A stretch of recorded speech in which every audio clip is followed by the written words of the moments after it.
All right, let's get right into it. We're going to talk about something that is, let's be honest, one of the most frustrating parts of trying to change, the setback. You know that moment when you fall right back into an old habit you swore you were done with? Well, today we're going to flip that script.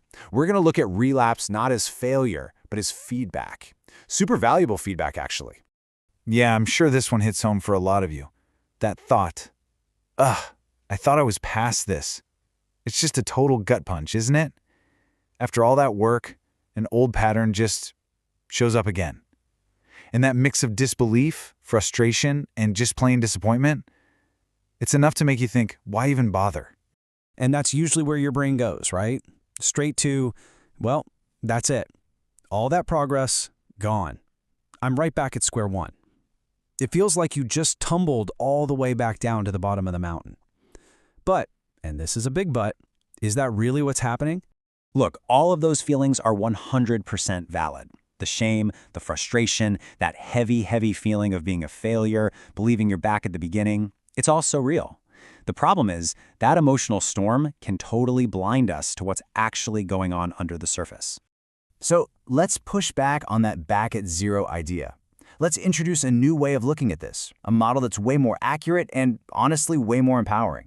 What if we stopped thinking about progress as a straight line and started seeing it for what it is, a spiral?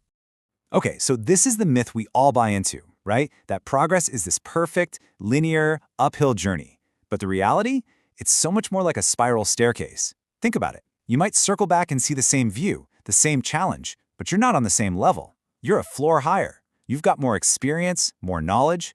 A setback isn't you falling all the way to the lobby. It's just part of the climb.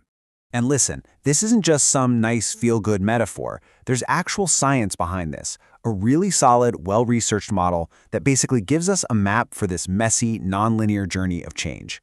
Let's check it out. It's called the Transtheoretical Model, which is a mouthful, I know. So people usually just call it TTM. And it's basically the gold standard for understanding how we actually change habits. What it does is it breaks the whole messy process down into 5 clear stages. So here they are. First up, you've got pre-contemplation. That's when you're not even thinking about making a change. Then you move into contemplation, where you're kind of like, maybe I should do something about this. Next is preparation, where you're actually planning to take action. Then, boom, you're in the action stage. You're doing the thing. And finally, maintenance, where the goal is to keep it up. But here's the most important part. This is not a one-way street. People move back and forth between these stages all the time. It's part of learning. Okay, let's zoom in on that last stage, maintenance. Because this is where the whole idea of relapse really comes into play. And what this model shows us is that slipping up isn't just a possibility, it's literally an expected part of the process. It's built into the map. And this just nails the core idea, doesn't it? The research is so clear on this. Change follows that spiral pattern we talked about, not a straight line. You're meant to cycle through the stages. So a relapse isn't you getting lost or falling off the path. In a weird way, it is the path. And if you want a real-world example, this is a great one. Take quitting smoking, which is incredibly difficult. Research shows it takes the average person 3 to 4 serious tries before they stick with it for good. 3 to 4. So making multiple attempts isn't a sign you're failing. It's literally the norm. This is so important to get. A relapse does not mean you are back at square one. That feeling you have that all your progress just vanished, it's just a feeling. It's not the reality. Because your brain has literally changed. You've built new neural pathways. Your nervous system remembers the new way of doing things. You don't just unlearn that. And if you need proof, here it is. This number is honestly one of the most hopeful things you'll hear today, 85%. That's the percentage of people who relapse who do not go all the way back to the start. So where do they go? This chart breaks it down. That huge chunk, the 85%, they land back in the contemplation or preparation stages. That means they're still in the game. They haven't given up. They're just thinking, planning, and getting ready to go again. And now they've got new data from that slip-up to make their next attempt even smarter. All right, so we've established that relapse is normal, it's expected. So what do you actually do when it happens? Let's move from the why to the how and build a super practical recovery plan.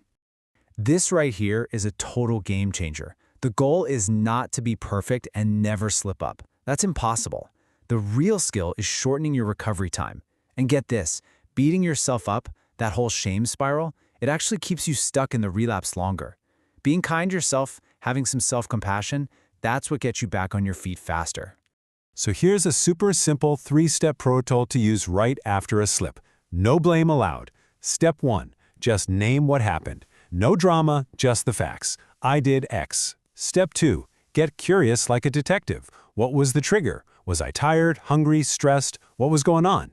And step 3, pick just one small thing to do to get back on track. Not, I'm going to change my whole life tomorrow, just one small repair action.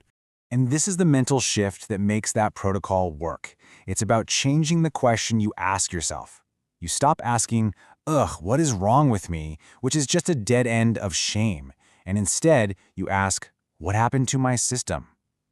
This is a powerful shift. It takes you out of self-blame and puts you into problem-solving mode. It's about curiosity, not criticism. So I want to leave you with this final thought to chew on. What if your setback isn't proof that you're a failure? What if it's actually a signal, a really important signal, pointing you directly to the weak spot in your plan? What if it's telling you exactly what needs to be adjusted so that next time you can succeed?